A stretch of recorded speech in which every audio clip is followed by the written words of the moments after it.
La figura 520 muestra un cubo flotando en un fluido.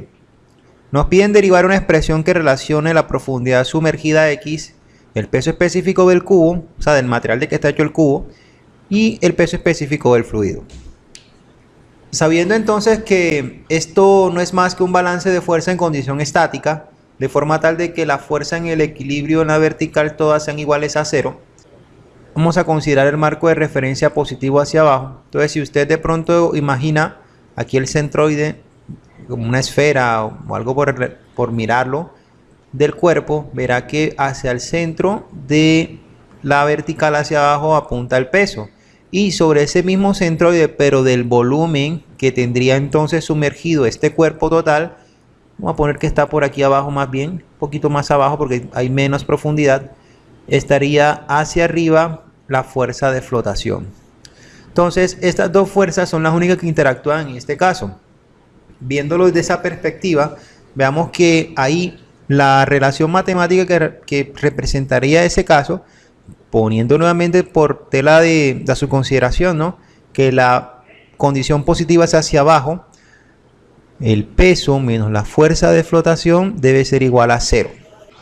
Si tenemos en cuenta que el peso puede ser derivado como el producto del peso específico del fluido por el volumen y la fuerza de flotación, ojo, como el peso específico del fluido, este es del objeto, o sí, del objeto como tal, del cubo, vamos a llamar aquí cubo esto, pero por el volumen desalojado.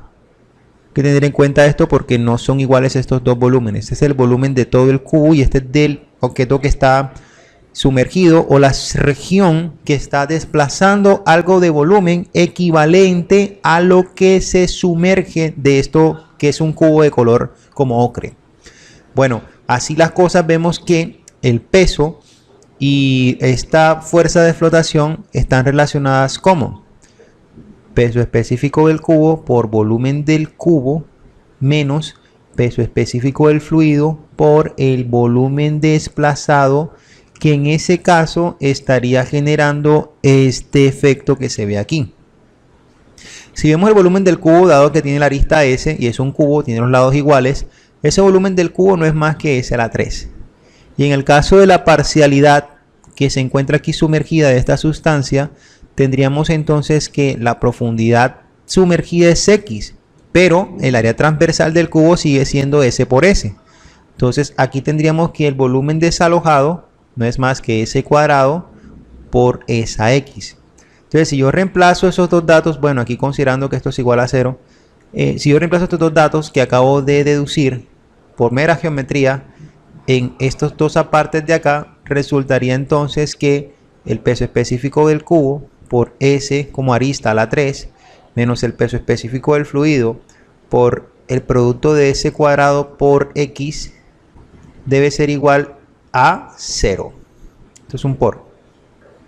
Si yo entonces de aquí despejo a la X, paso esto para acá positivo y todo pasa a dividir, esta parte de acá pasaría a dividir, mientras que este pasa al otro lado de la ecuación como positiva.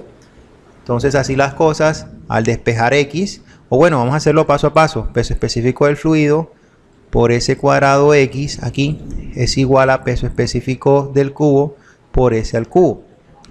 Entonces al despejar aquí X, que era lo que decía ahorita, me quedaría peso específico del cubo por S a la 3 dividido entre peso específico del fluido por S cuadrado por X.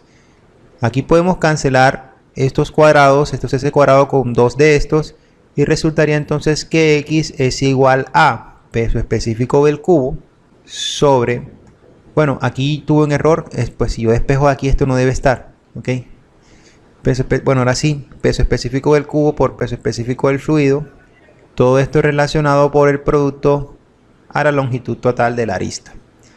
No olvides suscribirte y darle like.